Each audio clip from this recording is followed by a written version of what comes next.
Hello दोस्तों, basement of business में आपका स्वागत है। आज हम बात करेंगे कि एक डिपार्टमेंटल स्टोर के मैनेजर ने अपना पुराना ग्राहक खोने से कैसे बचा लिया। शिकागो के एक डिपार्टमेंटल स्टोर ने अपना एक ग्राहक लगभग खो दिया था, जो स्टोर से हर वर्ष कई हजार डॉलर का सामान खरीदती थी, सिर्फ इस वजह से क्योंकि वहाँ की जो सेल्स गर्ल थी वो उनका बात सुनने को तैयार ही नहीं थी।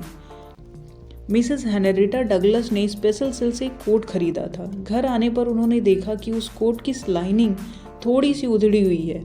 वे अगले दिन स्टोर गईं और उन्होंने सेल्स गर्ल से कोट बदलने का अनुरोध किया। सेल्स गर्ल ने उनकी शिकायत तक सुनने से इनकार कर दिया। आपने इसे एक स्पेशल सेल में खरीदा है। इसके बाद उसने दीवार पर लिखा हुआ वाक्य पढ़वा दिया। इसे पढ़िए, इस पर क्या लिखा है। बिका हुआ सामान वापस नहीं लिया जाता। उसने कहा, आपने इसे एक बार खरीद लिया है, अब आपको इसे रखना होगा, चाहे यह जिस हाल में भी हो। अगर कोट की सिलाई उधड़ी हुई है तो यह आपकी जिम्मेदारी है कि आप इसे ठीक करें। परंतु यह तो पहले से ही खराब सामान था, मिसेस डगलस ने कहा। उससे कोई फर्क नहीं पड़ता, क्लर्क ने उनकी बात काटते हुए कहा। आप फालतू बहस न करें। मिसेस डगलस गुस्से में आग बबूला होकर जाने ही वाली थी। मन ही मन ये सोच रही थी कि स्टोर में दोबारा कभी नहीं आएंगी वो। तभी वहाँ का डिपार्टमेंटल मैनेजर आया, जो अस्थायी ग्राहक होने के कारण उन्हें वर्षों से जानता था। मिसेस डगलस ने उसे अपनी पूरी कहानी सुनाई।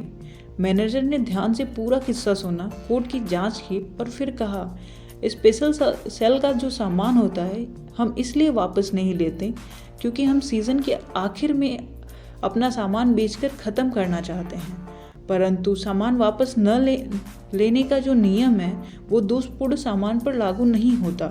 हम निश्चित रूप से इसे मरम्मत कर सकते हैं या फिर इसकी सिलाई करवा सकते हैं, या अगर आप चाहें तो आपका पैसा हम आपको वापस कर सकते हैं। दोनों के व्यवहार में कितना फ़र्क था। अगर मैनेजर वहाँ न आया होता और उसने उस स्थायी ग्राहक से बात न की होती तो उनके स्टोर से एक ग्राहक हमेशा के लिए चला गया होता। थैंक यू दोस्तों। अगर आपको ये वीडियो पसंद आई हो तो आप हमें कमेंट करके बताएं कि इससे आपने क्या सीखा है।